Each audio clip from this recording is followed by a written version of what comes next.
শুটকির গন্ধে যদি জিভে জল এসে যায় তাহলে আজকের রেসিপিটা আপনার জন্যই।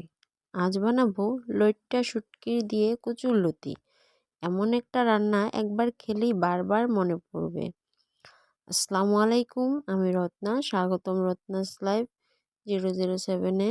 গ্রাম বাংলার ঘরোয়া অথচ দারুণ স্বাদের রান্না রেসিপি পেতে এখনই চ্যানেলটি সাবস্ক্রাইব করে পাশে থাকা বেল আইকনে চাপ দিন। তাহলে চলুন আর দেরি না করে শুরু করা যাক আজকের রান্না।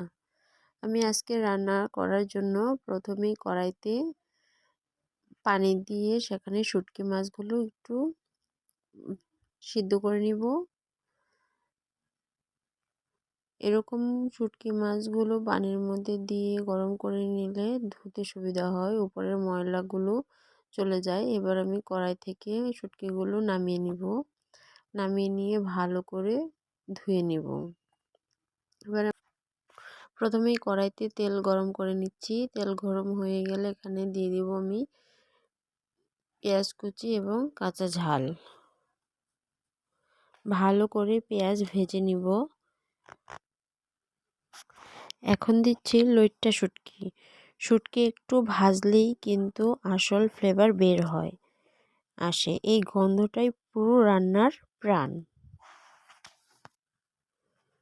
এবার আমি এখানে এক এক করে দিয়ে দিব সব মশলা। দিয়ে দিলাম এখানে স্বাদ মতো লবণ, ধনিয়া গুঁড়ো, রসুন বাটা আর দিয়ে দিব জিরা বাটা। এবার এখানে দিয়ে দিব হলুদ গুঁড়ো। এবার অল্প একটু পানি দিয়ে ভালো করে মশলাটা কষিয়ে নেব। শুটকি যত ভালো করে কষানো হবে তত সুন্দর ঘ্রাণ বের হবে।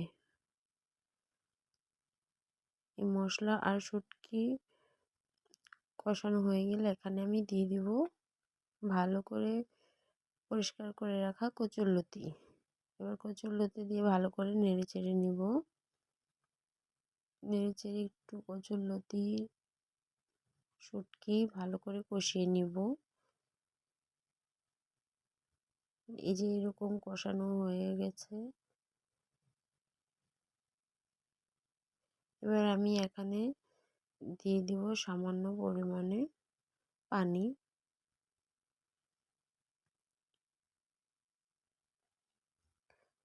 এবার ঢাকনা দিয়ে আমি কিছুক্ষণের জন্য ঢেকে রাখবো। অবশ্য কচুরলতি হতে সময় লাগে না, খুব তাড়াতাড়ি সিদ্ধ হয়ে যায়।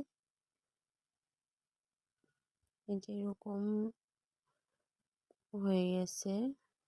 এবার আমি একটু নেড়ে চেড়ে দিব। কচুরলতিটা প্রায় হয়ে আসছে। রান্না করতে করতে যখন এরকম তেল বের হয়ে আসবে তখন মনে করতে হবে যে রান্নাটা হয়ে গেছে। এবার আমি নামিয়ে নিব চুলা থেকে। দেখুন বন্ধুরা, কি দারুণ হয়েছে।